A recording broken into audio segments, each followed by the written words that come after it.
O Programa Nacional de Educação Fiscal. A necessária educação fiscal. A educação fiscal.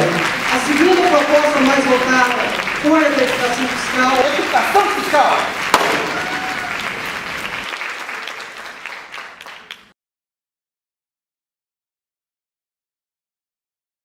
Eu entendo esse projeto, esse programa, como um ato comum e conjunto que tem uma grande responsabilidade, que é permitir a mudança de olhar da sociedade em relação ao próprio Estado. Fazer com que nós venhamos a compreender o Estado não mais com aquela figura opressora, e sim com uma figura de participação. Não há mais como se ter essa dicotomia entre Estado e sociedade. Somos um só, tentando buscar um fim comum, que é a felicidade de todos. É isso, né? A educação fiscal ela é construída através de um diálogo entre todo mundo e através de um consenso de toda a sociedade. O que eu percebo no movimento da educação fiscal é um vértice importantíssimo nessa verdadeira cruzada de compreensão dessa nova Constituição que nós temos, desse novo país que nós estamos construindo. E esse é o grande mérito do movimento da educação fiscal, e é por isso que eu me identifiquei muito, porque mais do que a ideia de educação fiscal, nós estamos trabalhando com a ideia de cidadania. No trabalho de educação fiscal, nós deixamos as vaidades pessoais de lado. Cada um fazia a sua parte. Ensinamos as crianças, os jovens e os adultos sobre o que é o tributo e a sua função social. E incentivamos a todos a que acompanhassem o orçamento público. Porque é fundamental que os conhecimentos básicos sobre finanças públicas cheguem a todos os brasileiros. Desde a mais tenra idade, desde a criança, na sua formação básica inicial, até os universitários, os trabalhadores. Aqui nós somos uma casa do trabalho, que é o SESI, né? É o Centro da Indústria, na formação dos industriários, na formação dos comerciários, de todos aqueles que labutam no dia a dia, né, dos serviços que são prestados nesse país, das atividades profissionais desenvolvidas. É essencial que todos tenham um conhecimento da educação fiscal, para que nós possamos efetivamente exercer a nossa cidadania fiscal. E nós possamos controlar o Estado. É uma coisa paradoxal, porque nós que estamos aqui sentados nessa mesa, todos nós representamos o Estado. Aqui não tem ninguém que é da iniciativa privada, não tem ninguém da sociedade civil organizada. Isso é um paradoxo e algo que nós temos que superar, porque nós só seremos fortes na medida em que o programa de educação fiscal não for um programa de Estado. Fantástico! Eu acho que não são só todos os professores que deveriam estar aqui nesse auditório hoje, mas todas as pessoas, todos os brasileiros, porque a gente está falando de cidadania, a gente está falando dos nossos direitos, dos nossos deveres também. Então, essa questão da educação fiscal é fundamental. Acho que todos os brasileiros tinham que ter essa condição, essa oportunidade de ouvir o que nós ouvimos aqui hoje. Tudo maravilhoso. Eu estou muito, muito impressionada positivamente com tudo isso que está acontecendo aqui hoje. Maravilhoso. Será que nos damos conta de que pequenas atitudes podem interferir diretamente na vida das pessoas? E transformar para melhor a vida de seres humanos bichos, rios, mares e terra? Cidadania, apenas mais um assunto da moda? Ou uma causa a ser abraçada por cada um de nós? O grupo Abaecatu, Homem de Bem na língua do Tupi-Guarani, espera com a música e a poesia estimular nas pessoas a sensibilidade necessária para o exercício da cidadania. Cidadão não é aquele que vive em sociedade, mas aquele que a transforma. E o Einstein já nos lembra, né, para quem quer ver o mundo com um único olhar. Não basta ensinar ao homem uma especialidade, porque se tornará uma máquina utilizável e não uma personalidade. É necessário que adquira um sentimento, um senso prático, daquilo que vale a pena ser empreendido, daquilo que é belo e daquilo que é moralmente correto.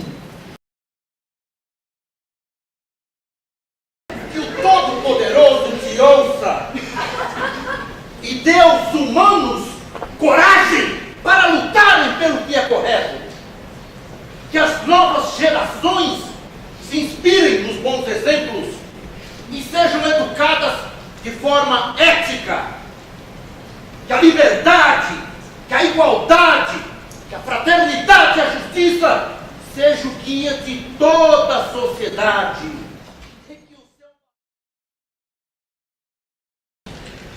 Y un problema del que se ha hablado aquí mucho. Sí debo mencionar, la mayoría de los programas de América Latina surgen sobre todo por el tema de la baja carga tributaria. Todos sabemos que en Brasil este no es un problema porque la carga tributaria tiene unos valores importantes, pero aquí va más bien, los programas tienen un fuerte componente de la parte de control social do gasto, algo que no es tan generalizado en los otros países. Aquí vemos los datos del índice de percepción de corrupción, de Transparencia Internacional, y vemos que solo 3 países de América Latina pasan de 5 puntos. 0 sería corrupción absoluta y 10 ausencia de corrupción. Y vemos que solo 3 pasarían de los 5 puntos, con lo cual es un problema, aunque se han hecho esfuerzos bastante importantes en los últimos tiempos.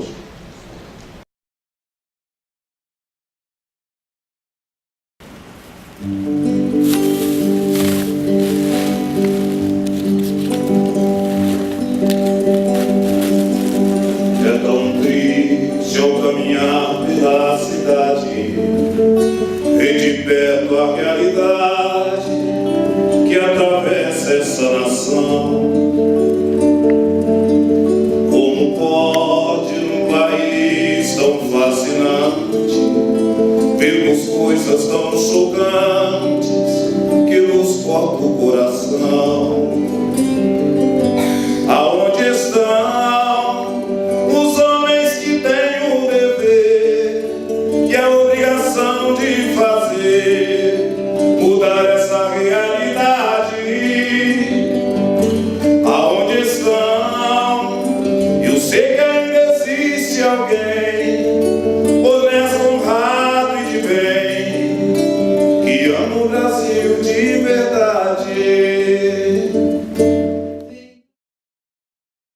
Já faz parte, né, do repertório de todo mundo essa carga negativa que a palavra, né, fiscal, tributação, impostos, que tudo isso traz, né? Então, mas a partir do momento que as pessoas entenderem que justamente com os impostos que elas vão conseguir, que elas podem conseguir tudo que elas reivindicam, saúde, educação, transporte de qualidade, e a partir também da fiscalização que elas fazem, da cobrança que elas fazem em cima dos nossos governantes, essa carga negativa pode ser destruída.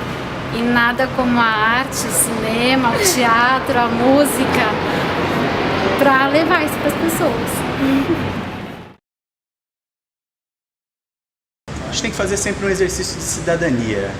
Não adianta a gente ser um morador de uma cidade e não participar da nossa cidade. É a população quem vai viabilizar o controle social do gasto público. A nossa indignação, a mosca sem asas, não ultrapassa a janela das nossas casas. Nós temos que deixar a nossa mosca, nós temos que deixar o nosso espírito de indignação ultrapassar a janela da nossa casa. Só assim nós vamos conseguir fazer com que esse país avance. Né? Não é só o futuro que está em nossas mãos, o presente também está em nossas mãos. Depende de nós. Luego, finalmente, hablamos ya de rendición de cuentas y cómo lo vinculamos a los niños con el tema de medio ambiente y desarrollo sostenible.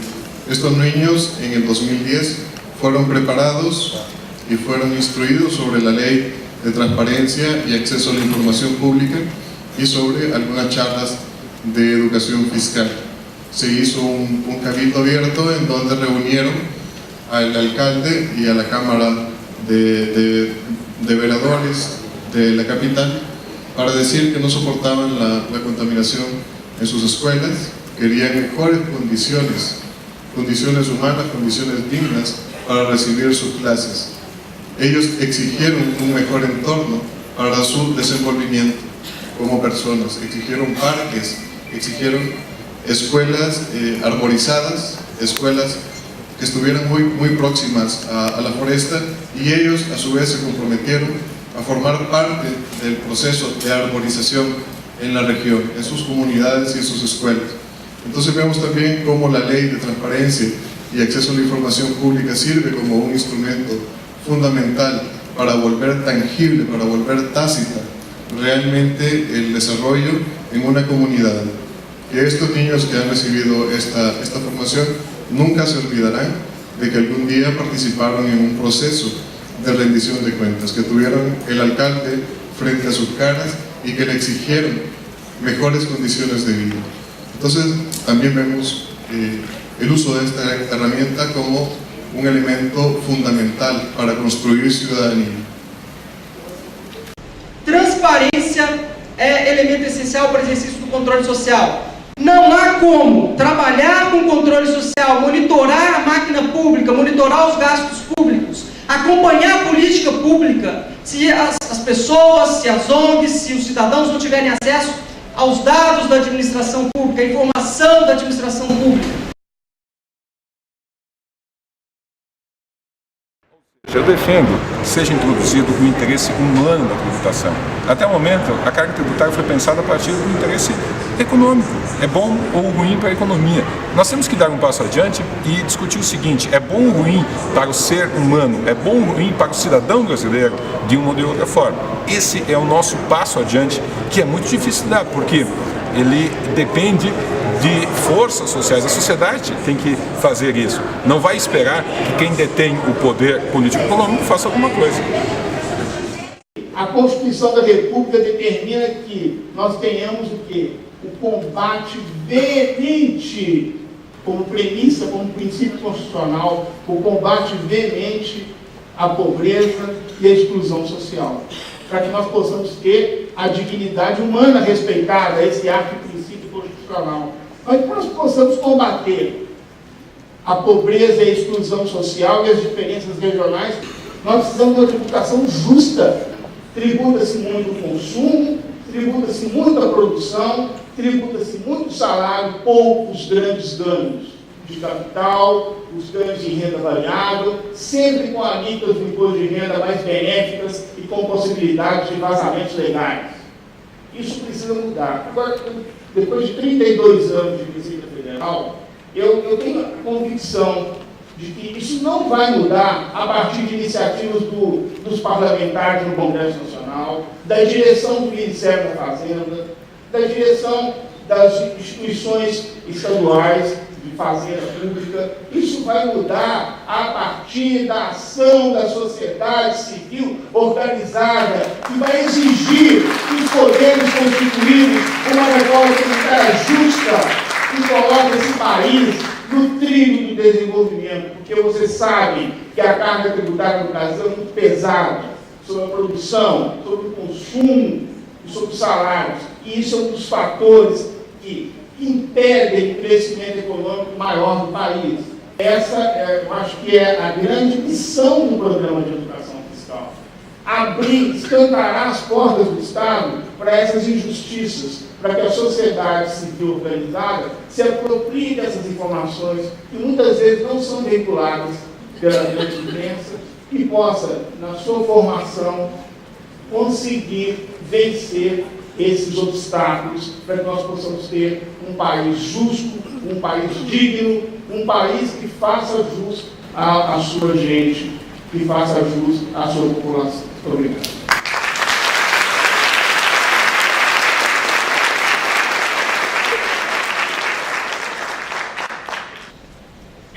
Haverá um dia, meus caros e queridos amigos, em que outras gerações, aqueles que nos sucederem aqui, olharão para a história